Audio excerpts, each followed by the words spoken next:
And we are joined by Republican frontrunner, presidential candidate Ron Paul. Even mainstream media admits he's in second, third, and in some cases first place. And, of course, in national polls, he's the only person who can beat President Obama. And he joins us today. Congressman, thank you for coming on. Thank you, Alex. Good to be with you again. It's good to have you with us. There is so much happening. I've got a lot of questions, but what is most important, Congressman, right now on your radar? Well, it's continue to do what I've been doing. You know, a lot of people say, well, what's your strategy? What are you going to do differently? And you know me well enough that probably the last 30 years, especially the last 10 years since we've known each other, I do the same thing over and over again, but I try to improve not only the delivery, but the message always stays the same. But we get better organized. So we'll continue to do that. And the big thing now is these next 3 weeks. I mean, you know how much energy we put into Iowa and New Hampshire because, you know, it offers an opportunity. It's a smaller state, and you can meet a lot of people, and you can do direct mail. So we've done our very, very best. We think we're in a good position, but we're going to work right up until, you know, the caucuses occur on the 3rd, and then, of course, the primary in New Hampshire on the 10th. But it's unbelievable how much volunteer work we're getting, and there's so much work going on outside of the campaign that's so fantastic. So I believe that could be our secret weapon, that nobody measures the amount of activity going on outside the campaign. But we're going to continue to do exactly what we're doing with a lot more energy. And they continue to try to sell this mind game or this self-fulfilling prophecy that even though he wins all these straw polls and even though he's always a top-tier candidate, you still can't have him. But I think that hoax is really beginning to backfire on them. Yeah, I don't know how long they can get away with. You know, if Newt wins Iowa, you know, he's the shoe-in for the whole nomination. If I win, it's a total fluke, and I'm just a troublemaker and a spoiler. But we still have to prove ourselves under the circumstances of the disadvantages with the mainstream media. But we know where we stand. We know what we have to overcome. And I think we're doing a very good job on this. And no matter how they spin it, there's a limit to how much they can spin it. You know, even when they give me 90 seconds, actually, we've been able to turn that around and turn it into a positive. When you see guys like Jon Stewart and others, you know, just mocking, you know, the unfairness of the system. So we have to keep plugging along. That's all. They've tried to ignore you. Now that's failing. The attacks are beginning. Do you think that it's going to do the same thing again and boomerang back on them because the mainstream media and political system is so discredited? Yeah, I think so. And in a way, even though you know the kingmakers and the mainstream media and the establishment people are gunning, you know, the other candidates, have you noticed that they're a little less aggressive? They're more aggressive against each other than they are against me because I think they know the significance of the number of people, and they're not going out of their way to offend. They say, oh, there's just a couple percent, there's 7 or 8%. But they're being a lot more cautious because they know our percentages are much higher and we can play a significant role, and they're being a little more cautious at least. If you were to, you know, go after Obama more, pretty much run against Obama, transcend the other Republican minions and point out, as you have, that they're basically just rhino Republican versions of that, and point out that you've pointed out the real problems and are the only candidate that has any shot at trying to turn the ship around. Well, actually, I think that is good strategy because I wish we had more polling, honest polling with my name against Obama, because, you know, we appealed to a lot of independents and even some of the more sensible and honest liberals, you know, the progressives that are anti-war. So I think what you're suggesting is very good, and I would have to admit I don't do enough of that. And it's a mixed bag. Politically, I think is very, very good, and he deserves it, and that's who ultimately you have to run against. But in the primary, I'm not running against him. And I also like to be as upfront as possible, you know, when it comes to analyzing our tragedies and the foreign policy and monetary policy and the economic foolhardiness of it. You know, they've been going on for a long time, and it's both parties, but I should at least be more bipartisan and condemn Obama just as much as I criticize some of the things Republicans have done over the years as well. Look at Mitt Romney, his voting record, Obamacare. He is a Republican Obama. Vote in another Obama. Or look at Newt Gingrich. He's for carbon taxes, Obamacare-style stuff. He is another Obama. And so basically, it's a vote for Obama because either one of those guys is going to beat Obama, but B, it's a vote for Obama because they're just clones of him, just with a little bit different rhetoric. I think that that is the secret weapon, Congressman. Yeah.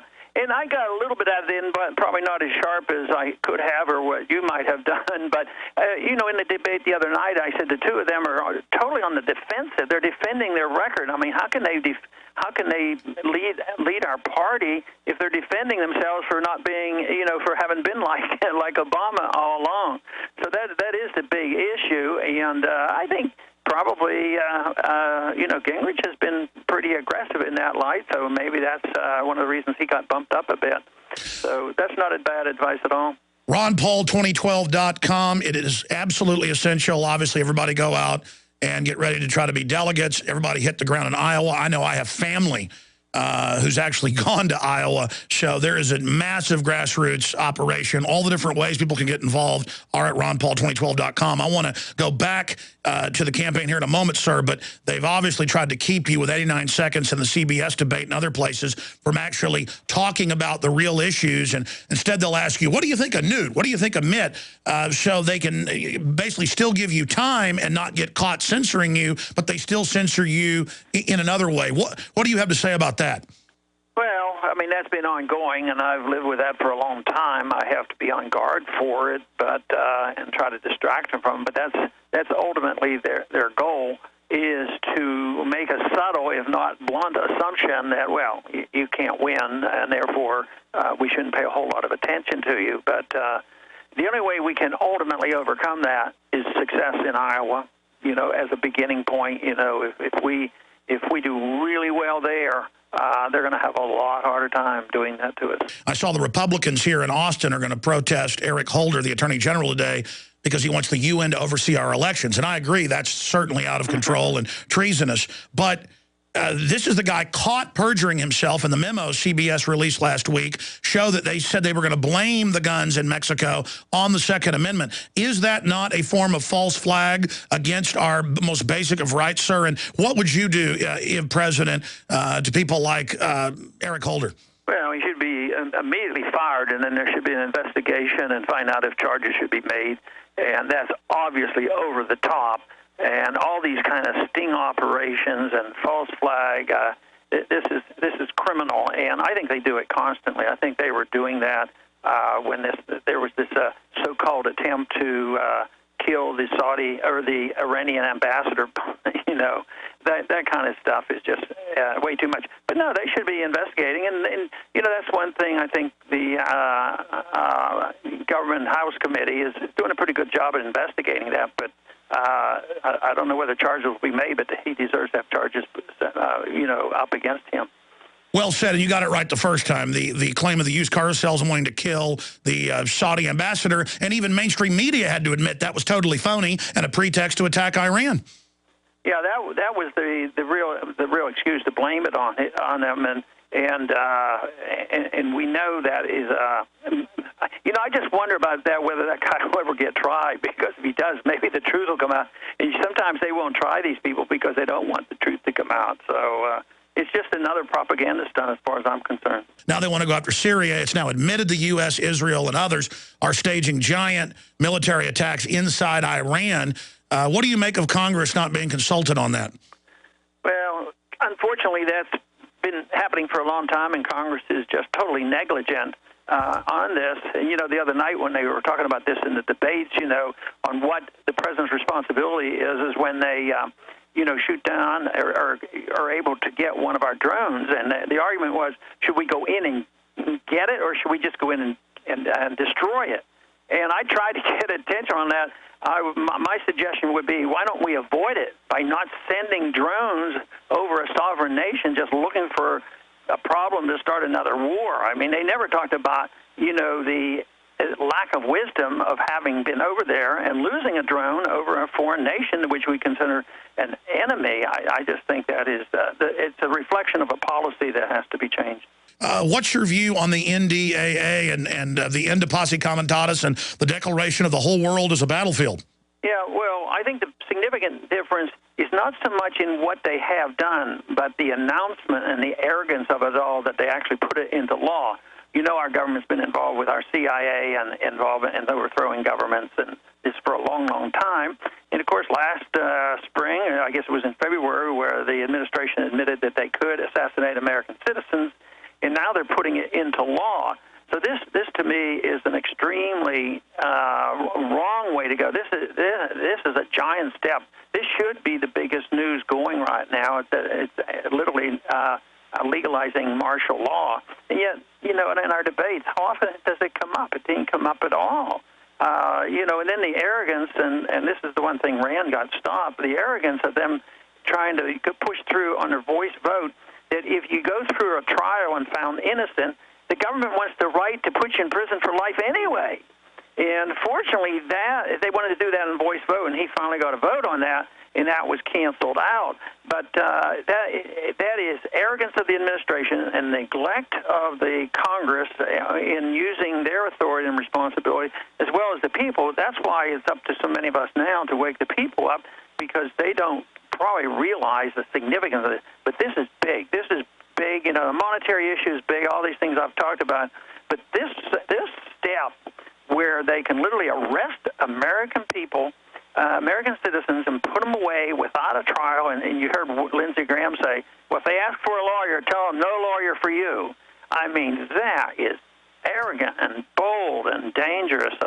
Let's hope and pray that we can get that kind of stuff reversed.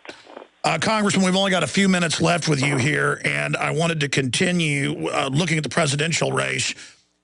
What would be the first three things that you would do, the first three goals, when you got into office, when you were sworn in January of 2013? Well, there are three big goals, but you might not be able to do as much all by yourself the first few days, but you could change the foreign policy immediately and send a message to the world that we are not looking for more wars. We're looking for, a more peaceful solution to the problems, and that is to start bringing our troops home, which would send a message that money is going to be spent at home instead of overseas, might send a message to the markets that things will be different. But then other than that, then it would be working on the budget to cut the spending. You know, my proposal that if we're serious about this, we have to cut the budget. I want to cut it first year at $1 trillion. And the other thing that must be changed is curtailing the power of the Federal Reserve to monetize debt and get something passed where we can either or both, restrain the Federal Reserve to act on its own, to print trillions and trillions of dollars and bailing out everybody around the world, as well as a thorough audit of the Federal Reserve, and then find out, find out exactly what they have been doing, and then aim for legalizing the competing currency. Some of those messages, if we change our foreign policy, bring our troops home, start balancing the budget, you don't have to wait for everything to be perfect. It's just the direction we're going. People might say, hey, this is different, and maybe some optimism would come back, which we need a lot of. Beautifully said. What can we do on the campaign trail briefly? And then finally, I know you've written a piece today that's on your congressional site. It's also on Infowars.com about forced drug research where they're trying to psychologically screen the kids. Internet kill switch admitted in the Washington Post. All of this is happening. But what can we do to ensure that you win in Iowa, Congressman, in closing? Well, it's continue to do what we're doing, and if they're not anybody's not involved, want to go to Ron Paul 2012 and find out, because people can phone from home. They certainly can raise funds. People are going out to Iowa. There's activity, but there's a lot of electronic activity going on, with automatic phoning and different things that's done. This is very, very important. So we're in the lap here right now, so it's very important that we get maximum effort made. I was about to say, now is the time for the maximum effort, and certainly I'm glad you ran again. Look at the incredible effect you and others have had since your last run 4 years ago. You've got a real shot if people believe and take action. Congressman Ron Paul, thank you so much for spending time with us, and go with God. Thank you, Alex. Thank you. Thank you, sir. Wow, there goes Congressman Ron Paul joining us today. What an amazing interview. I got to most of my questions, but I wanted to ask him, of course, and next time we have him on, I'm going to ask him, what's going to happen if he doesn't win? I mean, what's going to happen if the New World Order continues? The world government's now admitted You can't be laughed at anymore about banker takeovers with Time and Newsweek saying Bank of the World, Goldman Sachs takes over Europe, austerity for all. Internet kill switches. The Washington Post last night, headline, Internet kill switches here. The Hill newspaper, selective Internet kill switch. I mean, it's here.